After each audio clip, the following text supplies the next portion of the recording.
কেমন আছেন? জিজ্ঞাসা করবেন না আমি কেমন আছি। আমি ভালো নাই, কারণ আপনার মতো করে কেউ ফোন করে বলে না রাত 11টা বাজে, অনেক রাত, বাসায় চলে যান প্লিজ।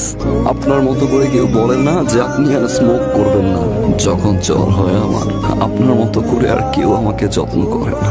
দোষটা কি আমার ছিল? আজকের এই সিচুয়েশনের জন্য কি আমিই দায়ী? You are winner. আপনি ফল করলেন, ভালোবাসলেন, যখন আমি ভালোবাসতে গেলাম আপনি চলে গেলেন। আমি আপনার জন্য সবকিছু ছেড়ে দিছি, যেটার জন্য আমি সেলফিশ ছিলাম, স্বার্থপর ছিলাম, যেই স্বার্থের কারণে আমি যাকে ভালোবাসলাম তাকে সারা জীবনের জন্য হারাইলাম। আমি ছেড়ে দিছি। একটু সময় দিতে পারতেন, তাই না? আমারও তো আপনাকে ভালোবাসতে হবে। আমি তো ডিজার্ভেস ছিলাম না, আপনি একটু সময় দিতে পারতেন। ওকে ফাইন, আপনি আমাকে ছেড়ে চলে যেতে পারতেন, আমি আবার বুঝিয়ে নিয়ে আসতাম। বিয়েটা করা কি খুব জরুরি ছিল?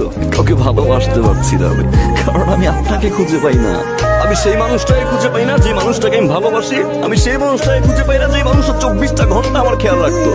আপনি বিয়ে করছেন, আপনি আমাকে পানিশমেন্ট দিচ্ছেন, আপনি জিতছেন, ইউ আর দ্য উইনার। আমি তো এখন ভালোবাসি, তাই না? আমার তো কোনো স্বার্থ নাই, তাই না? সব ছেড়ে দিছি আমি। এখন ব্যাক করবেন, ভালোবাসবেন আগের মতো। চলেন না প্লিজ, শুরু থেকে শুরু করি। আমি আর কোনো ভুল করবো না, আই প্রমিস। প্লিজ ব্যাক করেন প্লিজ। এখন আর সম্ভব না।